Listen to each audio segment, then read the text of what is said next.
ईसाई हम लोग एसटी हैं, हम लोग एसटी हैं। नहीं देखिए, ऐसा नहीं है। आप लोग अभी राजनीति कर रहे हैं। राजनीति मत करिए प्लीज, राजनीति मत करिए, राजनीति मत करिए। रांची के धुरवा का प्रभात तारा मैदान, जहां शुक्रवार को लगी थी एक ऐसी रैली जिसका नाम था आदिवासी हुंकार रैली, लेकिन हुंकार से ज़्यादा यहां सुनाई दी हंगामे की आवाज़।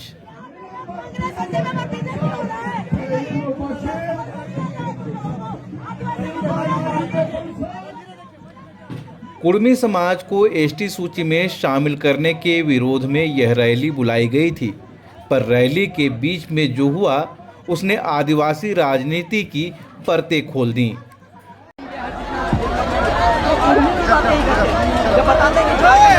कुर्मी समुदाय से भी ज्यादा खतरनाक ईसाई समुदाय है।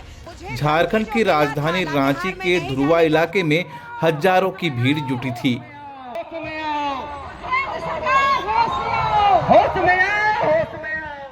मंच पर आदिवासी समाज के बड़े बड़े चेहरे थे।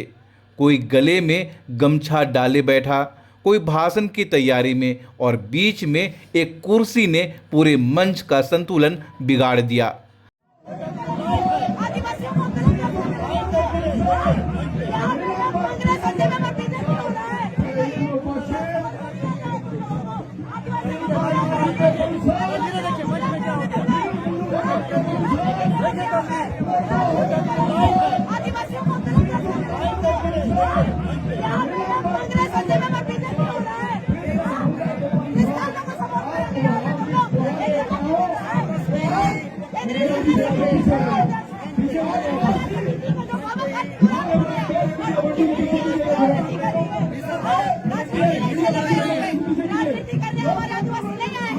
आदिवासी समुदाय अपने हक और अधिकार मांगने के लिए आए हैं और आदिवासियों के अस्मिता के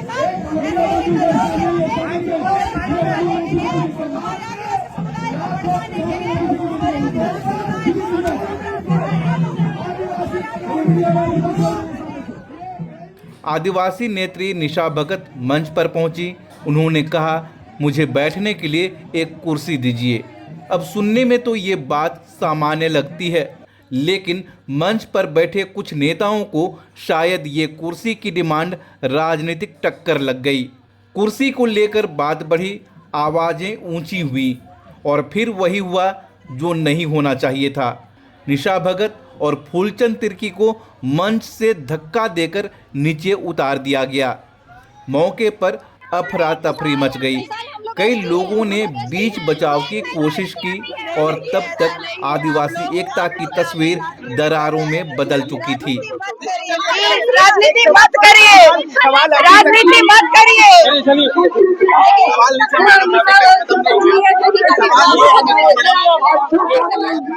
यह रैली आदिवासी समाज की एकता के लिए थी, लेकिन कुछ ईसाई समर्थक समूहों ने मंच से एक आदिवासी महिला को नीचे उतारकर समाज को बांटने की कोशिश की है।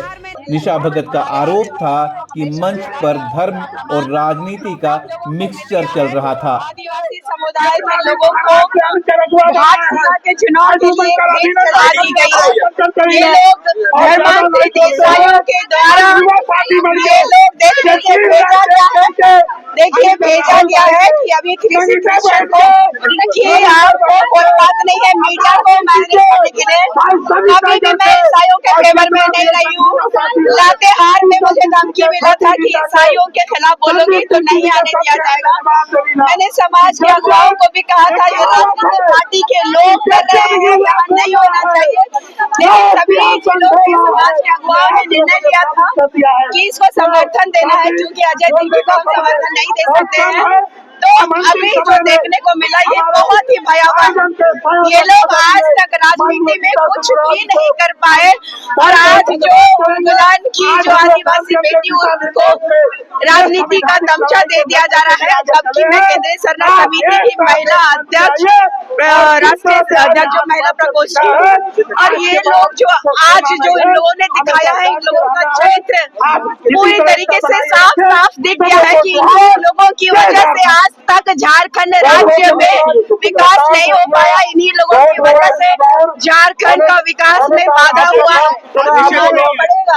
मुझे दुख है कि हमारे समाज के लोगों को गुमराह किया जा रहा है, पुनः गुमराह हो रहे हैं। और मैं जानती हूँ कि मेरा समाज जो है कि मुझे मानता है, प्यार करता है, दुलार करता है, लेकिन यहाँ के जो धर्मांतरित ईसाइयों के द्वारा आप देख रहे हैं, पहले से ही कितनी बैरिकेडिंग और कितनी अभद्रता है इन लोगों में। पहले भी मेरे ईसाई समुदाय से इस बारे में बहस हो चुकी है कि ईसाई लोग जो है उनकी कोई जाति नहीं होती, वो माइनॉरिटीज है।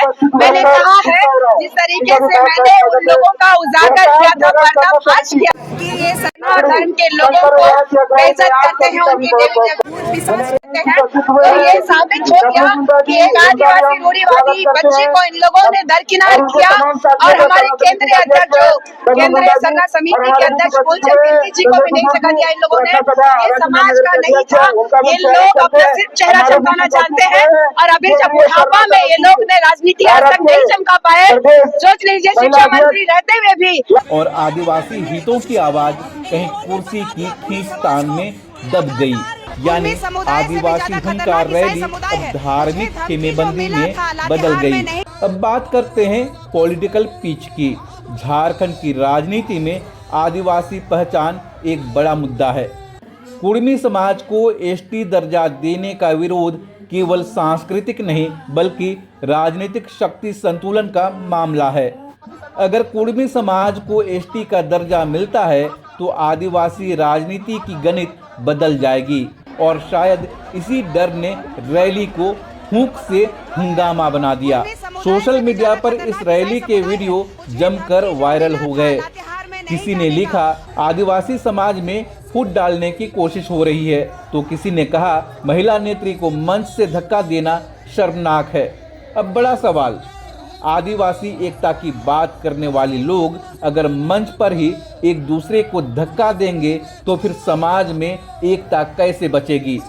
क्या आदिवासी पहचान की लड़ाई अब कुर्सियों की जंग बन चुकी है? धुरवा की ये रैली एक मिसाल बन सकती थी आदिवासी समाज की आवाज को मजबूती देने की, लेकिन नतीजा ये निकला कि कुर्सी पर कौन बैठेगा इस लड़ाई में मुद्दा कहीं पीछे छूट गया। फिलहाल रांची की हवा में बह रही है हुंकार और हंगामा दोनों की आवाज। अब देखना ये होगा क्या ये विवाद आदिवासी राजनीति का चेहरा बदल देगा या फिर बस एक और रैली की कहानी बनकर रह जाएगा। ये थी रांची से हमारी ग्राउंड रिपोर्ट। आप देख रहे हैं आपका अपना चैनल लोकल खबर, जहां खबरें सिर्फ बताई नहीं जाती, समझाई भी जाती है।